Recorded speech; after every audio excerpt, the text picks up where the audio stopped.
Quand on crée un site internet pour la première fois, qu'on le fasse tout seul ou qu'on passe par un prestataire, il y a tout un tas d'erreurs qui peuvent facilement arriver. Dans cette vidéo, je vais vous montrer les 10 erreurs qu'énormément de personnes font quand ils créent leur site web et comment ne pas faire ces mêmes erreurs. Si vous ne me connaissez pas encore, je suis Kezia et avec mon agence, j'ai accompagné énormément de personnes à la fois sur de la formation ou sur la prestation de services pour créer ou refondre leur site web. Et que ce soit des personnes avec un petit budget qui souhaitent refondre leur site par eux-mêmes, des entreprises qui ont un plus gros budget, une grosse équipe et qui veulent aussi créer leur site, faire une refonte, j'ai souvent eu énormément de ces erreurs qui remontent. Donc, pour vous faire gagner du temps et aussi gagner de l'argent, parce que certaines erreurs peuvent vous faire perdre pas mal d'argent, je vais vous montrer tout ça. Alors, déjà, la première chose, c'est quand on crée un site web, il faut absolument définir ses objectifs dès le départ. C'est une erreur de partir tête bêche sans définir ce qu'on souhaite faire. Déjà, le plus important, c'est pourquoi est-ce que vous souhaitez créer ou refondre votre site. Quel est l'objectif principal? Vous souhaitez créer un site pour générer plus de leads, vendre des produits, gagner en visibilité, partir à la conquête d'un nouveau canal d'acquisition, vendre des prestations de services, autre chose, générer des rendez-vous. Vraiment, vous pouvez faire énormément de choses avec un site internet et ça, il faut le déterminer dès le départ parce qu'en fonction de vos objectifs, vous n'allez pas du tout intégrer les mêmes fonctionnalités et créer le même type de site internet. Si vous souhaitez générer des leads, vous n'allez pas avoir besoin d'un gros site web à 5000 € avec 50 000 pages, un blog, une boutique e-commerce, etc. Non, il vous faut peut-être une simple landing page à partir de 1000-1500 €. Alors que si vous souhaitez plutôt gagner en visibilité, il vous faudra un blog, il faudra par exemple si vous souhaitez optimiser votre référencement naturel, pensez au contenu, pensez au système d'acquisition, de conversion, etc. Ça, c'est vraiment une pierre angulaire de votre projet. Et il ne suffit pas de juste réfléchir 5 minutes. Non, prenez le temps de noter qu'est-ce que vous souhaitez sur votre site web, pourquoi, qu'est-ce que vous allez mettre dessus. Deuxième erreur, c'est vouloir aller trop vite quand on crée son site. Souvent, j'ai vu des personnes qui me disaient « Ok, j'ai un week-end pour créer mon site, j'ai envie qu'il soit prêt ultra rapidement ou j'ai une semaine pour créer mon site, je suis pressé, je le veux tout de suite. » Non, parce que plus vous allez vous presser, plus vous risquerez d'oublier des étapes et faire des erreurs, négliger le design, le contenu, la technique ou autre. Un site ne se fait pas en 48 heures. Bon, nous, par exemple, on peut très bien créer des sites en 48 heures, mais c'est 48 heures de travail pas cumulées, mais répartis sur plusieurs semaines ou plusieurs mois pour des plus gros projets. Dites-vous qu'en moyenne, entre le moment où vous réfléchissez à votre projet et que votre site voit le jour, il se passe au minimum un mois. Bon, pas un mois pour la création, mais un mois pour chacune des étapes. Mais aussi, tout dépend de votre projet. Troisième erreur que beaucoup de personnes font, c'est de vouloir tout faire par soi-même. Je ne dis pas que c'est impossible de créer son site de A à Z seul, mais vous allez devoir y passer du temps et créer un site internet, c'est un vrai métier. Et ça ne se limite pas qu'à ça, il y a la partie technique et il y a aussi la partie acquisition. Nous, par exemple, pendant une très longue période, on faisait tout par nous-mêmes, mais on s'est rendu compte que sur du référencement naturel, sur de la publicité, on avait des compétences, mais pas assez de compétences pour avoir de vrais résultats et on préférait passer notre temps à faire autre chose de plus productif. Donc on a commencé à déléguer des choses importantes comme l'acquisition client sur du SEO, sur de l'AD, sur de la gestion de stratégie digitale ou autre. Pourquoi? Parce que quand on est dans une boîte et qu'on est seul, le temps n'est malheureusement pas illimité et on risque de perdre énormément de temps et faire des choses mal parce qu'on ne sait pas forcément très bien les faire. Il ne faut pas voir le fait de déléguer la création de son site, la gestion de son SEO ou de ses publicités comme une dépense, mais plutôt comme un investissement. Investir de l'argent pour avoir plus de temps, pour avoir moins de stress, se concentrer sur son activité et donc automatiquement après ça, gagner plus d'argent. Bon, si on fait bien les choses. Quatrième point, c'est ne pas se former. Je ne dis pas qu'il faut absolument vous former si vous passez par un prestataire, mais c'est fortement recommandé. Déjà pour mieux comprendre ce que le prestataire fait, pour savoir qu'est-ce que vous allez devoir déléguer ou non, tout bêtement pour faire des petites modifications sur votre site, vous pensez peut-être que c'est ultra compliqué alors que ça peut être ultra simple. Si vous avez juste suivi une petite formation de quelques heures pour modifier vos pages, rajouter des articles, ça vous évite de payer pour rien pour des choses que vous serez capable de faire et qui ne vous prennent pas énormément de temps. Vous pourrez aussi mieux piloter vos prestataires, poser les bonnes questions et surtout éviter les arnaques. Si vous apprenez à créer un site internet, que vous savez qu'un hébergement web de bonne qualité, c'est entre 10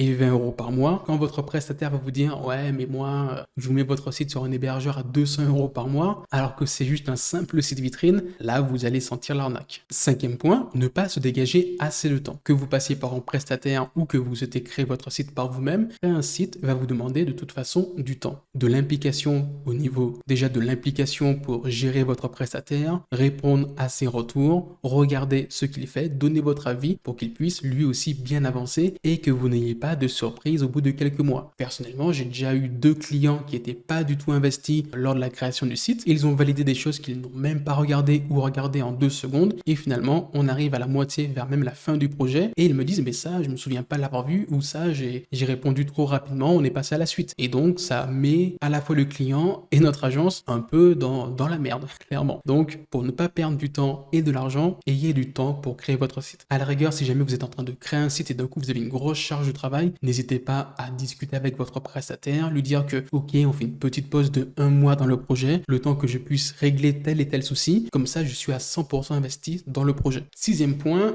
vouloir plaire à tout le monde. Quand on fait un site, on ne fait pas un site pour tout le monde, on fait un site pour notre cible. Il ne faut pas se dire ok, j'ai envie de créer un site qui va plaire aux jeunes, aux cadres, qui va plaire aux RH, aux comptables. Non, si vous vendez un service, vous avez un client type, 1 ou 2 clients types, en tout cas des personas. Vous allez donc créer un site pour plaire à votre cible, à vos personas. Et pareil, quand vous allez demander des retours à des personnes concernant votre site, votre charte graphique ou autre, ne demandez pas à des personnes qui n'ont rien à voir avec votre cible. Souvent, je vois trop de personnes qui vont demander l'avis de leur petit cousin, l'avis de leur sœur, de leurs collègues de pétanque. Non, si vous faites un site pour des coachs sportifs, vous allez le montrer à des coachs sportifs. Vous n'allez pas le montrer aux responsables du Leclerc parce que c'est sûr que ça ne va pas lui plaire. Et pareil, évitez de demander l'avis à trop de personnes. Il faut demander l'avis. Effectivement, si 5 personnes de votre cible vous disent la même chose, vous font les mêmes retours, effectivement, il faut y réfléchir. Mais si vous demandez à votre sœur, elle va vous dire « Ah, mais j'aime pas le bleu ». À votre cousin « Ah, bah je voudrais plutôt un logo avec des feuilles ». À votre frère « Oh, j'aime pas, je préfère le rouge ou le rose ». Non, clairement, vous n'allez pas vous en sortir. Septième point,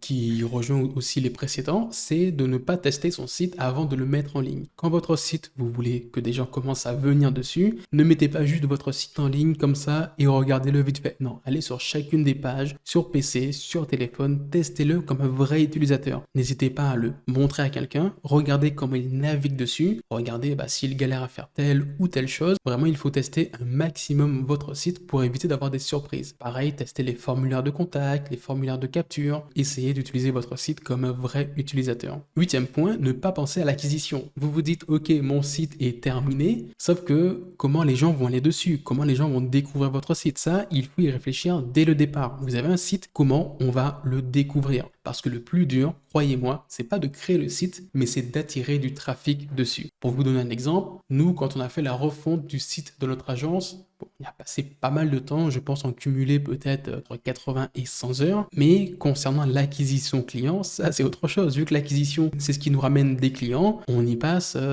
presque toutes les semaines un tiers de notre temps. Donc dites-vous que c'est pas sur votre site qu'il va falloir passer le plus de temps, mais ça va être sur l'acquisition client. Vous pouvez avoir un site basique avec un template. Si derrière ça, vous avez un gros système d'acquisition, vous êtes présent sur des réseaux, vous faites des grosses campagnes de publicité, vous avez des partenariats, vous avez une bonne base de clients potentiels, vous n'avez pas besoin d'avoir un site monstrueux derrière. Tant qu'il est converti et qu'il fait l'affaire, c'est ce qu'on demande à un site. Neuvième point, c'est de ne pas penser à la conversion. Ok, une personne vient sur votre site, comment est-ce qu'on la convertit en client? Est-ce qu'on l'amène sur une demande de rendez-vous, une demande de devis, sur une demande de démo, un élément gratuit? Qu'est-ce qui va faire convertir votre visiteur? Qu'est-ce qui a le plus de chances de le convertir en prospect potentiel? Ça, il faut vraiment y réfléchir parce que si vous vendez une prestation, on va dire à 100 euros, 200 euros, 500 euros, est-ce que ça vaut le coup d'avoir un agenda de prise de rendez-vous? Est-ce que ça vaut le coup pour une prestation à 3000 euros de juste avoir un bouton ajouter au panier? Est-ce qu'il ne faudrait pas plutôt faire une demande de démo, un rendez-vous gratuit ou autre? Réfléchissez vraiment aux éléments qui vont faire convertir vos visiteurs pour donc bien travailler vos appels à l'action et votre parcours client. Et enfin, le 10e point, c'est utiliser 100% d'IA sans avoir de stratégie. Je ne dis pas qu'il ne faut pas utiliser des IA pour pour s'aider dans la création de sa stratégie, dans la création de ce contenu, mais il faut bien les utiliser. Et aussi, s'il vous plaît, prenez des versions pro. N'allez pas créer un site, demander à ChatGPT de vous aider dans la rédaction, dans la structure et dans la stratégie avec une version gratuite. S'il vous plaît, ça coûte 20 € par mois, c'est pas ça qui va vous ruiner, et pour l'utilisation que vous pouvez en faire, ça vaut largement le coup. Mais n'allez pas créer un site juste en demandant à ChatGPT, crée-moi une structure pour mon site, rédige-moi les sections pour ma page d'accueil, fais-moi ci, fais-moi ça. Non, réfléchissez de façon intelligente, posez-lui des questions, regardez aussi des vidéos, regardez sur internet, combinez un maximum de ressources, alimentez ChatGPT pour qu'il vous aide et pas qu'il fasse les choses à votre place. Et pareil pour les images, par pitié, n'utilisez pas que les IA pour générer vos images. Aujourd'hui, vous avez énormément de banques d'images qui ont encore des rendus beaucoup plus qualitatifs et humains que certaines IA. Préférez des fois même des vraies images, des vraies photos que vous avez prises avec votre téléphone, de vous, de votre équipe. Ça fait tout de suite plus naturel, plus chaleureux, et c'est mieux qu'une photo mal générée avec une IA gratuite. Donc voilà à peu près les 10 erreurs qu'il faut absolument éviter quand vous créez votre site par vous-même ou en passant par un prestataire. Si jamais vous avez des questions, n'hésitez pas à me les poser en commentaire. En description, je vous ai mis plusieurs ressources qui peuvent vous aider lors de la création de votre site. Si jamais la vidéo vous a plu, n'hésitez pas à laisser un like ou à vous abonner à la chaîne. Sur ce, c'était Kezia de l'agence Palm Square.